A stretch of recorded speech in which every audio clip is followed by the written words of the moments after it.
Sebelumnya perkenalkan, nama saya Lisa Aulia Siregar selaku presenter dan moderator.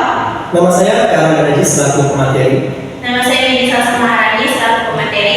Nama saya Maulana Zainul Sula selaku pemateri. Nama saya Kira Lamia Suryadi sebagai pemateri.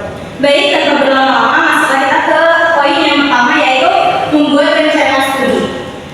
Dalam hal membuat rencana studi, kita harus mengatur dua, yaitu jadwal mata kuliah. Nah, di jadwal mata kuliah ini kita harus memisahkan waktu dan jadwal setiap untuk mata kuliahnya. Lalu kita harus menentukan prioritas. Kita harus menentukan mana dulu mata kuliah yang membutuhkan perhatian lebih. Selanjutnya yaitu memahami materi.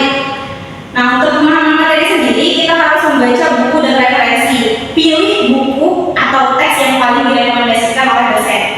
Yang kedua, kelas dan kuliah. Catat semua poin-poin penting saat berada di dalam kelas dan dijelaskan oleh dosen.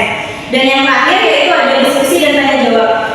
Dalam diskusi dan tanya jawab ini kita perlu bergabung dengan kelompok diskusi untuk mendapatkan jawaban yang lebih baik. Mungkin itu dari saya, dilanjutkan oleh teman saya. Oke, selanjutnya adalah pengembangan kemampuan baik di soft skill maupun hard skill. Yang pertama itu dengan cara mengikuti kursus atau sebuah pelatihan atau webinar untuk mengikuti misal kayak seperti pelatihan akurat, mayor, akunting, maupun perpajakan dan lainnya. Kemudian yang kedua adalah sertifikasi, yaitu yang di akhir yang dimana di penghujung semester itu kita akan mengikuti sebuah ujian BNSP atau sebuah uji kemampuan, itu uji kompetensi. Kemudian selanjutnya adalah dengan mengikuti magang, di mana itu magang wajib harus diikuti oleh mahasiswa akuntansi yang mana dilakukan sebanyak 3 kali. Kemudian selanjutnya adalah dengan berorganisasi, yaitu yang didapat kita saat berorganisasi adalah kemampuan soft skill, yaitu dengan public speaking dan lainnya. Saya kira segitu akan menjadi pertemuan saya. Baik, lalu yang ketiga adalah kita harus aktif dalam kegiatan perkuliahan. Di sini tuh kita harus selalu datang setiap hari dan juga kita dapat hadir tepat waktu. Seperti yang dijelaskan oleh Lilis tadi, apabila dosen telah menjelaskan materi, kita harus sebaiknya mencatat poin-poin dan juga apabila kita belum paham, kita harus mengajukan pertanyaan. Kita juga harus selalu mengerjakan tugas yang diberikan oleh dosen untuk menambah poin tugas kita, dan juga yang terakhir adalah kita harus aktif dalam kegiatan diskusi kelompok. Terima kasih.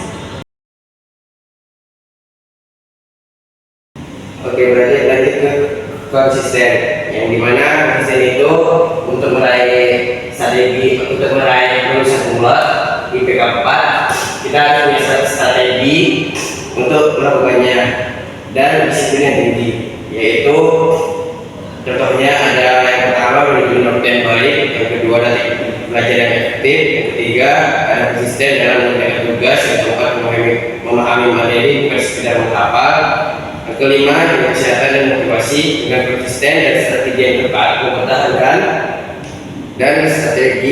mempertahankan predikat kumlot bukan hal yang mustahil. Kamu sudah kuliah di jurusan apa?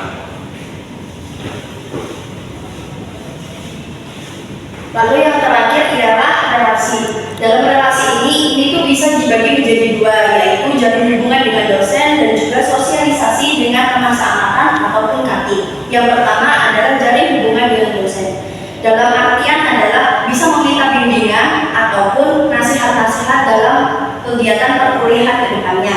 Lalu yang kedua ada sosialisasi dengan teman seangkatan ataupun kating, dalam artian kita itu bisa sharing tentang berbagai tips dalam perkuliahan ataupun bisa juga mengetahui sumber belajar dari para kating tersebut seperti apa. Mungkin hanya itu saja yang bisa saya sampaikan. Saya kembalikan ke moderator. Oke, cukup sekian yang dapat kelompok kami presentasikan. Kurang dan lebihnya